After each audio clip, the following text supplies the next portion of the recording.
Right hand side उसको solve किया, ए से ए को मल्टीप्लाई किया, इस तरह से जब मैंने सॉल्व किया तो यहाँ ये वाली लाइन आप देखेंगे, ये देखिए, इसको नोट करो। यहाँ पर अगर आपको छोटा दिख रहा है तो आप बुक को साइड में रख सकते हैं। पेज नंबर भी यहाँ पर देखो ऊपर ही ऊपर आ रहा है, बुलियन अलजेब्रा 165, तो उसमें भी आपको प्रॉब्लम नहीं आएगी। बुक का नेम मैं पहले ही आपको मेंशन कर चुकी हूँ, नागर की बुक है ये, यूनिक। अब यहाँ देखिए ए मल्टीप्लीकेशन में 1 + c + b। अब देखिए डिजिटल क्या कहता है कि 1 के अंदर चाहे आप कितनी भी वेरिएबल्स ऐड कर दो, हाईएस्ट तो क्या होता है 1 ही होता है। 1 के अंदर अब मैथ में तो क्या होता है 1 में जितना ज्यादा ऐड करते जाते हैं उतना ज्यादा क्वांटिटी बढ़ती जाती है, लेकिन डिजिटल में जब हाईएस्ट ही 1 है तो 1 के अंदर चाहे आप 0 ऐड करो, 1 के अंदर चाहे आप 1 ऐड करो, या फिर सी बी की कुछ भी वैल्यू हाईएस्ट हुई क्या सकता है 1। तो इसलिए A multiply by 1 + c + b, तो ये आपका किसके 1 + c + b किसके इक्वल आ जाएगा 1 + c + b। ये थोड़ा लिखने में नहीं आया है, इजिकल टू क्या होगा 1 हमेशा। तो जब 1 को a से मल्टीप्लाई करेंगे तो a आ जाएगा, ठीक है। यहाँ पर 1 को a से मल्टीप्लाई करें तो a आ गया और प्लस b + c, तो ये a + bc। तो देखिए लेफ्ट हैंड साइड आ गई ना हमारी। तो इस तरह से ये रूल हमें हमेशा याद रखना है, ठीक है फ्रेंड्स। आगे देखिए, ये वही अपन ने सारणी के थ्रू भी इसको हम समझा सकते हैं अगर क्वेश्चन आ जाता है हमारे पास। तो आगे हम देखते हैं अब ये कैसे है भाई। लॉ 3 देखिए, a + a bar b = a + b। तो यहां पर आप देखिए इसको मैंने लिखा LHS = a + a bar b। तो a + a bar multiplication a + b। अब इसमें आप देखिए कहीं पर भी अगर आपको कोई डाउट आ रहा है कि यार ये रूल लॉ फॉलो होगा, तो आप सबसे पहले तो इसकी सारणी बना लीजिए। सारणी बनाने से आपको क्लियर हो जाएगा। और एक बात मुझे बताइए, a + a बार क्या सिखाया था आपको अभी। a लेट सपोज a की वैल्यू डालती हूँ मैं 0, ठीक है, एक सेकंड रुकिएगा। a की वैल्यू मैंने यहाँ डाली आपकी 0, तो एक सेकंड,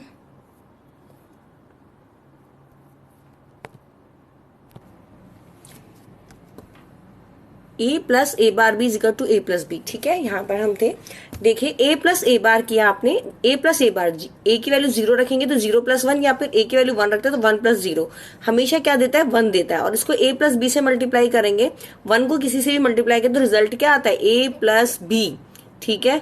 अब इसको सॉल्व करने के लिए आपने कौन सा रूल लगाया, यहाँ पर आपको इंपॉर्टेंट है, जो मैंने अभी उससे पहले देखिए थोड़ी देर पहले मैंने आपको बताया था कि this is a very very important rule.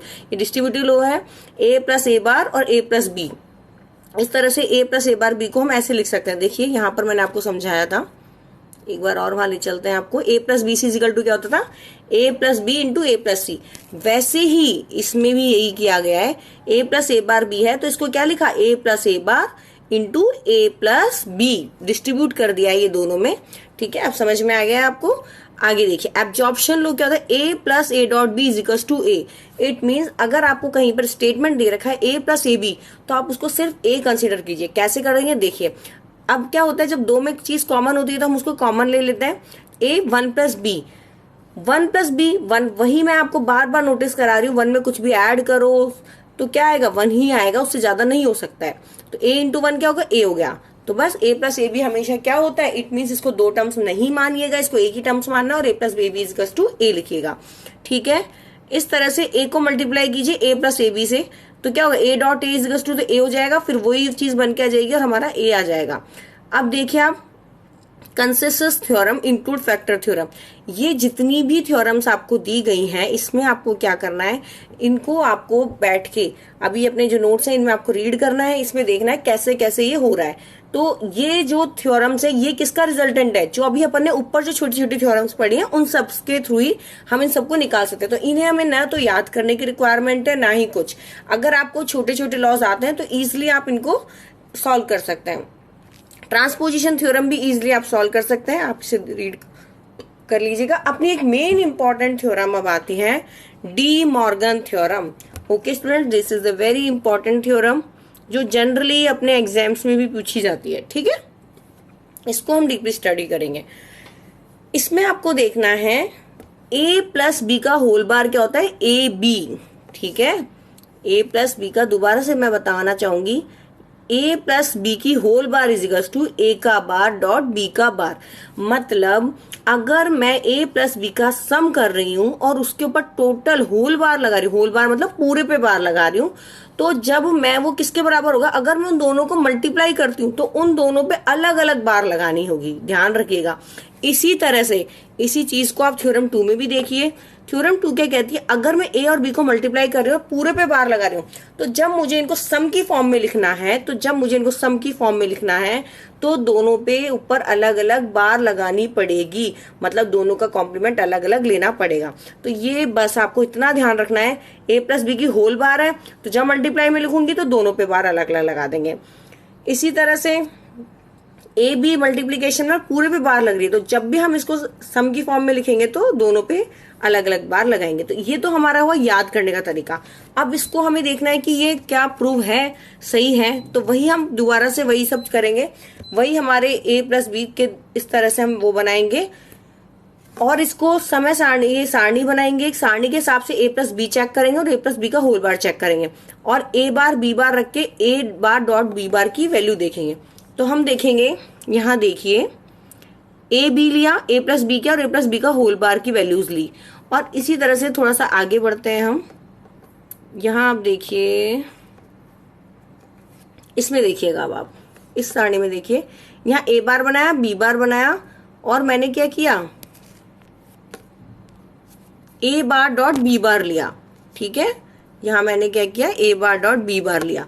जब मैंने ए बार डॉट बी बार लिया तो इसकी भी वैल्यूज देखी, तो देखो ए बार डॉट बी बार जो था यहाँ मेरा, इसमें जो वैल्यूज है वो ए प्लस बी के होल बार के इक्विवेलेंट आएंगी। देखो 1 है तो यहाँ भी 1 है, यहाँ पर 0 है तो यहाँ भी 0 है। तो ये हम कह सकते हैं समय सारणी के हिसाब से कि ए प्लस बी का होल बार बराबर क्या आता है मेरा, ए बार डॉट बी बार। तो ये आपको याद रखना है बिल्कुल। ये एग्जाम्स में कई बार पूछा जाता है, डायरेक्टली पूछ लिया जाता है, डी मॉर्गन थ्योरम के नियम बताइए। तो दोनों नियम आपको लिख के आने, दोनों थ्योरम आप लिख सकते हैं। अब आता है आपका रिड्यूसिंग बुलियन इक्वेशंस। हमने ये सारे लॉ पढ़े क्यों हैं, क्योंकि अगर देखिए, अगर कोई भी कॉम्प्लिकेटेड आपको या जटिल तरीके का कोई आपको बहुत बड़ा सा एक्सप्रेशन दे रखा है, तो हम हमेशा उसको क्या करते हैं, छोटे रूप में उसको कन्वर्ट करना चाहेंगे। तो उनको बुलियन की इक्वेशन को रिड्यूस करने के लिए, छोटे फॉर्म में लाने के लिए ये सारे लॉ बनाए गए हैं। ठीक है, आगे हम देखते हैं। अब देखिए, जो मैं आपको अभी भी बोला, आप देखिए यहाँ पर कितना बड़ा ये क्वेश्चन में दिया गया है, इतना बड़ा स्टेटमेंट आपको दे रखा है और ये सिर्फ किसके कॉल है, ए बी।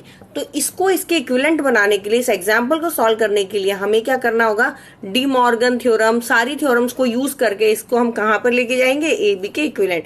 तो आप देखिए, इतना बड़ा जो हमारा बुलियन इक्वेशन था वो किस में रिजॉल्व हो गया, शॉर्ट किस में हो गया, ए इंटू बी में ओनली।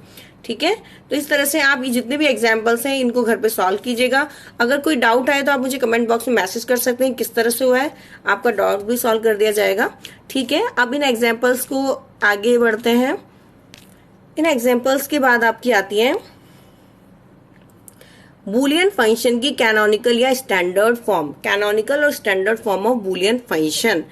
अब देखिए, इसमें क्या है, दो तरह की होती हैं। एक तो क्या होती है एस ओ पी, एस से क्या है इसमें सम और पी से प्रोडक्ट। सम ऑफ प्रोडक्ट मतलब दो दो चीजों को मल्टीप्लाई करो और उन सबको जोड़ दो, जैसे 2 into 3 plus 3 into 4 plus 5 into 6। और दूसरी क्या है, प्रोडक्ट ऑफ सम, दूसरी क्या है, product of sum. Product of sum में हम क्या करेंगे, प्रोडक्ट ऑफ सम, तो पहले क्या किया, 2 प्लस 3 किया, 3 प्लस 4 किया, 5 इंटू 6 किया और उन सबको क्या कर दिया हमने, जोड़ने के बाद सबको आपस में मल्टीप्लाई कर दिया। तो जो चीज पहले लिखी आती है प्रोडक्ट ऑफ सम, सम का प्रोडक्ट, नाम से ही समझ में आ रहा है, इसमें कोई भी कंफ्यूजन आपको आगे नहीं आना चाहिए। ठीक है, इसको नाम से ही अपन समझने की कोशिश करेंगे। आगे देखते हैं अपन। आगे आप देखिए, इसमें कैनोनिकल फॉर्म में यहां आ जाइए, ये देखिए नाम दोनों मैंने आपको बता दिए, standard sum of product, standard product of sum form, standard product of sum form. ठीक है, आगे देखिए,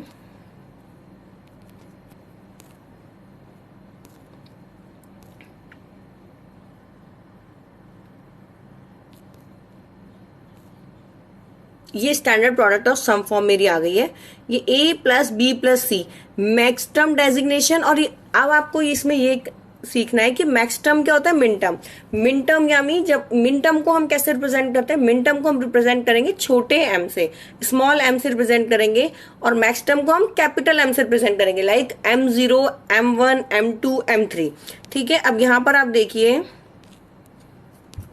कन्वर्जन बिटवीन स्टैंडर्ड और कैनोनिकल फॉर्म। अब यहाँ पे आपको क्या देखना है, मैं मिनटर्म का एग्जांपल दे देती हूँ। ABC 0 0 0, तो आउटपुट में क्या है, 0 आएगा, जब तीनों को मल्टीप्लाई करेंगे तो 0। तो स्टैंडर्ड प्रोडक्ट फॉर्म में मिनटर्म डेजिग्नेशन में इसको M0 लिखा है। तो मिनटर्म डेजिग्नेशन में जब M0 लिखा है तो इसके अंदर क्या किया गया है, A bar B bar C bar is equals to M0। ठीक है, इट मीन्स A की वैल्यू अगर 0 है तो मिन टर्म क्या कहता है कि अगर A की वैल्यू 0 आती है तो उसको आप A बार मानो, और अगर किसी भी वेरिएबल की वैल्यू 1 होती है तो उसको क्या मानो, A से नोट करो। ठीक है, देखो सेकंड वाले में देखते हैं अपन, यहाँ सेकंड वाले में क्या दे रखा है, ABC। ठीक है, यहाँ देखो A is equals to 0, B is equals to 0, C is equals to 1। तो इसमें क्या है हमारा, जब भी मैंने आपको भी बताया मिन टर्म एक्सप्रेशन में हमेशा 0 का मतलब क्या होता है, A बार। बी की वैल्यू क्या है, 0, तो B को भी कैसे लिखेंगे, B बार, और C की वैल्यू क्या है, 1, तो C को C लिखेंगे, तो M1 की वैल्यू क्या आएगी, A bar B bar C। अब आपको मैंने दिया, लेट सपोज मैंने आपको दिया A की वैल्यू भी 1 है, B की वैल्यू भी 1 है और C की वैल्यू भी 1 है, तो मिन टर्म का एक्सप्रेशन लिख के बताइए मुझे। तो आप कैसे लिखेंगे, ABC is equal to M7। ठीक है, मिन टर्म समझ में आया। अब अपन चलते हैं मैक्स टर्म पे कि मैक्स टर्म कैसे लिखते हैं। ठीक है, तो देखिए मैक्स टर्म लिखने का तरीका, मैक्स टर्म में कब किस में रिप्रेजेंट होती है, प्रोडक्ट ऑफ सम। तो देखो यहाँ पर A plus B plus C हो रहा है, और A plus B plus C जो हो रहा है प्रोडक्ट है, और सम को प्रोडक्ट करना है। अब यहाँ देखिए A की वैल्यू क्या है, 0, B की वैल्यू क्या है, ये पहला देखिए M0 बनाना सीखते हैं हम, capital M0, max term form बनाएंगे। A is equal to 0, B is equal to 0, C is equal to 0। यहाँ पर मिन टर्म का उल्टा होता है, मिन टर्म में जहां पर हम 0 को A बार लिखते थे, मैक्स टर्म में हम वहीं 0 को A लिखेंगे। ध्यान से सुनिएगा, 0 को क्या लिखना है, हमें A लिखना है। A plus B plus C is equal to क्या हो जाएगा, M0। ठीक है, कैपिटल M0। इसी तरह से अब आप मुझे लास्ट वाला बता दीजिए, 1 1 1 का क्या बनेगा, 1 1 1 का बनेगा A bar plus B bar plus C बार और M7। और ये अपन ने A bar plus B bar plus C बार क्यों लिख रहे हैं, क्योंकि जो कैपिटल M है मैक्स टर्म किस में काम आती है, प्रोडक्ट ऑफ सम, उसमें काम आती है। तो ये देखिए सम के प्रोडक्ट हैं। ठीक है, आई होप आपको समझ में आ रहा होगा। आगे देखते हैं अपन।